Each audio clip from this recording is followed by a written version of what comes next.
আমার স্বামী পরকীয়ায় জড়িয়ে আছেন। আমার স্বামী আগে ৫ ওয়াক্ত নামাজ পড়তেন, এখন দিন দিন নামাজ ছেড়ে দিয়েছেন।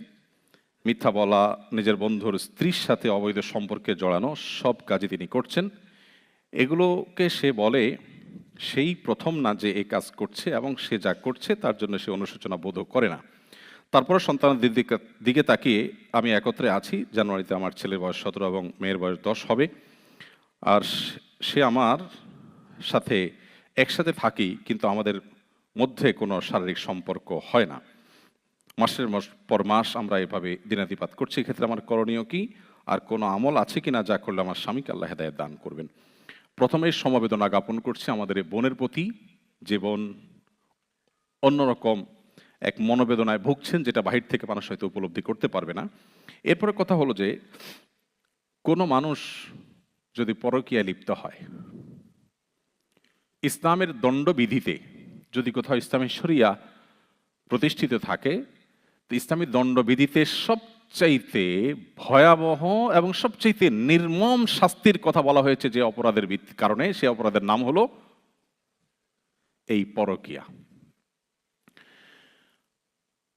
এই বিষয়টি গুরুত্বপূর্ণ। এমনি ব্যভিচার এক জিনিস, বিবাহিত মানুষ ব্যভিচারে লিপ্ত হলে সেটার ভয়াবহতা আরো অনেক বেশি ভয়াবহ। কোরআনে অনেক অপরাধের শাস্তির কথা বলা আছে, কিন্তু কেউ যদি ব্যভিচারে লিপ্ত হয় তার শাস্তি সবচেয়ে করুণভাবে, সবচেয়ে নির্মমভাবে, সবচেয়ে কঠোরভাবে শাস্তি দেওয়ার কথা বলা হয়েছে। But Y?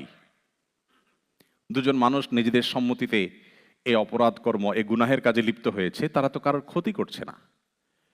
ইসলামের দৃষ্টিতে আপনি অন্য আর 10টা কবিরা গুনায় লিপ্ত হলে যতটা অপরাধী হবেন, আপনি জেনায় লিপ্ত হলে, বিবাহিত মানুষ জেনায় লিপ্ত হলে তার চাইতে অনেক বেশি ভয়াবহ অপরাধ হিসাবে ইসলাম দেখে।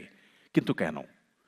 এখানে তো সোসাইটির কোনো ক্ষতি হচ্ছে না, দুজন মানুষ সম্মত, কারোর ক্ষতি তারা করছে না, আল্লাহর বিধান লঙ্ঘন করছেন। বাট এটাকে ইসলাম এত কঠোরভাবে কেন দেখেছে এবং এত কঠোর নির্দেশ কেন দিয়েছে এর শাস্তির ব্যাপারে? এর কারণ হলো, মানব সভ্যতা পৃথিবীতে টিকে থাকবে মানুষের, অর্থাৎ পুরুষ এবং নারীর স্বাভাবিক বৈবাহিক সম্পর্কের মধ্য দিয়ে। এর বাইরে যত আইডিয়া পৃথিবীতে ইমপ্লিমেন্ট করা হচ্ছে, এর প্রত্যেকটা ব্যর্থ হতে বাধ্য, বরং ইতোমধ্যে ব্যর্থ হয়ে গেছে। আপনি শুধু চোখ দুটি একটু মেলে দেখুন আপনার আশপাশে, আমি নিশ্চিত করে আপনাকে বলতে পারি আল্লাহর প্রতি ঈমান আপনার বেড়ে যাবে। কারণ নারী পুরুষের বৈধ বা বৈবাহিক সম্পর্ক ছাড়া যত রকমের সম্পর্ক অ্যালাউ করে পৃথিবীর যত রকমের সোসাইটি বা সমাজ, এগুলো দিন দিন মানুষের অস্তিত্বকে পৃথিবীতে সংকটের মধ্যে ফেলে দিচ্ছে। সে সমস্ত দেশগুলোতে আপনারা জানেন জেনারেশন তৈরি হচ্ছে না, নতুন করে প্রজন্ম গড়ে উঠছে না, সন্তানের জন্মের হার কমতে কমতে ভয়াবহ আকার ধারণ করছে। পৃথিবীর বেশিরভাগ উন্নত দেশগুলো 100 রকমের প্রণোদনা দিয়েও কোনোভাবেই সন্তান জন্মের হার স্বাভাবিক করতে পারছে না। রীতিমতো এই অবস্থা যদি আরো 100 বছর যেতে থাকে, তাহলে মানব সভ্যতা হুমকির মধ্যে পড়বে। মানুষ যখন বিবাহ বহির্ভূত সম্পর্ক করে, তখন সন্তান নেয়ার টেন্ডেন্সি থাকে না, সেটা আমরা সবাই জানি। তখন শুধু ভোগ বা এনজয় করাটাই মুখ্য হয়, এবং এইটা যদি স্টাবলিশড হতে থাকে একটা সমাজে, তখন সন্তান জন্মের হার কমে যায়। কোনো প্রণোদনা দিয়ে সেটা বাড়ানো যায় না। পৃথিবীর প্রত্যেকটা উন্নত দেশ আজ অত্যন্ত কঠিনভাবে এই সমস্যার তারা মুখোমুখি, এবং কোনোভাবে এটা থেকে তারা বেরোতে পারছে না। এই জন্য ইসলাম বলে, বৈবাহিক সম্পর্কের বাইরে একজন মুসলিম কোনোভাবে এ ধরনের রিলেশন করলে সে আল্লাহর কাছে সবচেয়ে বড় অপরাধে লিপ্ত ব্যক্তি। কারণ সে মানব সভ্যতাকে ধ্বংস করার মতো একটি কাজ করছে। 2-4 জন মানুষকেও খুন করলে সে অপরাধী, কিন্তু একজন মানুষ গোটা মানব সভ্যতাকে পৃথিবী থেকে তুলে দেওয়ার, মানব সভ্যতার ধারাকে, মানুষের অস্তিত্বের ধারাকে বন্ধ করে দেওয়ার জন্য উদ্যোগ নিল, এর চাইতে ডেঞ্জারাস কোনো অপরাধ আল্লাহর জমিন আরেকটা হতে পারে না।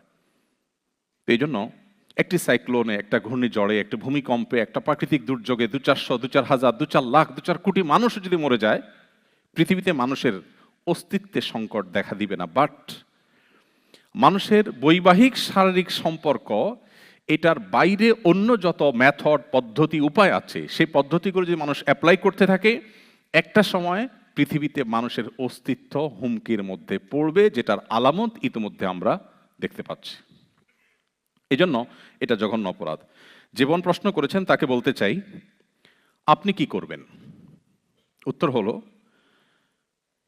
আল্লাহ যদি আপনাকে সামর্থ্য দেন, আপনার স্বামীকে যদি আপনি কোনোভাবে সংশোধনের পথে আনার সুযোগ আর না থাকে, আপনি যদি আশা ছেড়ে দেন না এ লোকের মানুষ হওয়ার সম্ভাবনা আর নেই, তাহলে আপনি চাইলে তার কাছ থেকে বিচ্ছেদের উদ্যোগ নিতে পারেন। শরীয়ত আপনার জন্য সেটা অবশ্যই অনুমোদন করে। বরং একজন নোংরা চিন্তার, নোংরা কাজের, নোংরা অভ্যাসের মানুষের সাথে আপনাকে থাকতে শরীয়ত পরামর্শ দেয় না। বাট আপনার পারিপার্শ্বিক অবস্থা যদি এত জটিল হয় যে এখান থেকে বিচ্ছেদের পর আপনার জন্য পরবর্তী জীবনটা আরো জটিল হবে, এবং আপনি যদি তার সাথে কন্টিনিউ করতে চান, তাহলে সেক্ষেত্রে শরীয়ত আপনাকে বাধ্য করবে না যে আপনি বিচ্ছেদে যেতে হবে। অর্থাৎ সেই স্কোপ আপনার আছে। কিন্তু এখানে একটা পয়েন্ট খুবই গুরুত্বপূর্ণ। আপনি লিখেছেন যে তিনি অপরাধে লিপ্ত, কিন্তু এটাকে তিনি অপরাধ মনে করছেন না। এটা এমন একটা ইস্যু যেটা মানুষকে মুসলমানিত্ব থেকে বের করে দেয়। অর্থাৎ কোনো অপরাধ করার পরে যদি কোনো মুসলমান করে কি হয়েছে, এটা করলে কি সমস্যা, আমি করতে পারি, এটা আমার জন্য বৈধ, আরে রাখো তোমার কোরআন হাদিস, তাহলে সে আর মুসলমান থাকে না। আর যদি অমুসলিম হয় তাহলে তার সাথে আপনার বৈবাহিক সম্পর্কও থাকে না।